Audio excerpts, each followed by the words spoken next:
तुम्ही कारण नसताना कुठल्याही गोष्टीचा त्या ठिकाणी एखादी घटना घडल्यानंतर मीडियाने ती कशा पद्धतीनं लोकांच्या समोर मांडावी हा मीडियाचा अधिकार आहे का? पुण्यातल्या गोष्टीच्या संदर्भातला सगळ्यांनीच निषेध केलेला आहे। ही माणुसकीला काळीमा फासणारी घटना आहे। त्या नराधमाला ताबडतोब त्या अटक झाली पाहिजे म्हणून आम्ही सगळेजण प्रयत्न करत होतो। काल म्हणजे आज सुरुवातीला 1 वाजता त्याला अटक झालेली आहे। रात्री 12 नंतर जो 1 वाजतो त्या 1 वाजता त्याला अटक केलेली आहे। पोलिसांच्या ताब्यामध्ये तो आलेला आहे। पूर्णपणे चौकशी त्या ठिकाणी चाललेली आहे। आज कोर्टामध्ये देखील त्याला हजर त्या ठिकाणी केलं जाणार आहे आणि त्याच्यातून काय वस्तुस्थिती आहे ते सगळं निष्पन्न त्या ठिकाणी होईल।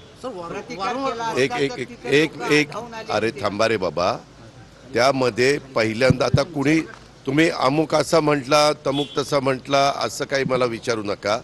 मी तुम्हाला सगळ्यांना तुमच्या मार्फत महाराष्ट्रातल्या जनतेला एवढं सांगू इच्छितो, मी सकाळी सीपीशी बोललो।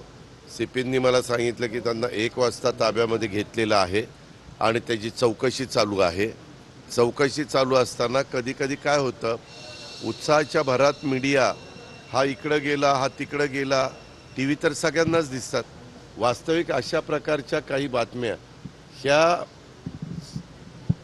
जी विकृत व्यक्ती असते, जी अतिशय काळीमा फासणारी व्यक्ती असती, त्या व्यक्तीला पकडण्याच्या करता ह्या वेगळ्या प्रकारच्या काही बातम्या दिल्या तर ते पण त्या बातम्या बघून की बाबा अमुक अमुक व्यक्ती अमक्या अमक्या राज्यात गेली, तमुक व्यक्ती तमक्या जिल्ह्यात गेली, शहरात गेली।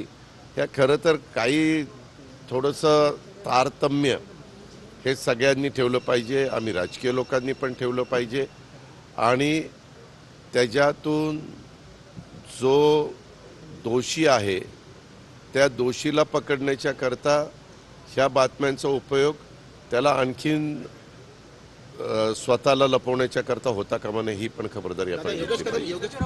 1 मिनिट, मी तुम्हाला एक सांगतो, हे प्रत्येक वेळेस जे कोण तुम्ही व्यक्तीचं नाव घेतात ते रोज सकाळी 10 वाजता का 9 वाजता काय ते बोलतात, त्या प्रत्येकाला उत्तर देणं आम्ही बांधील नाही।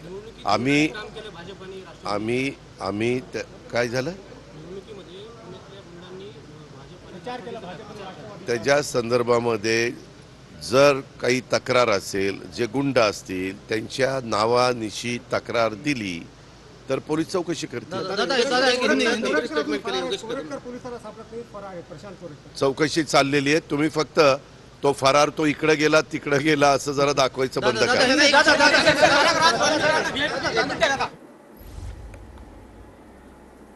तर पुण्यातील घटनेचा सर्वांनीच निषेध केला असं अजित पवारांनी म्हटलेलं आहे। नांदेडमध्ये अजित पवार बोलत होते। आरोपींची संपूर्ण चौकशी केल्यानंतर काय ते बाहेर येईल असंही अजित पवार म्हणतात। पुण्याच्या घटनेतील आरोपीला मध्यरात्री 1 वाजता अटक केल्याची माहिती देखील अजित पवारांनी दिली आहे।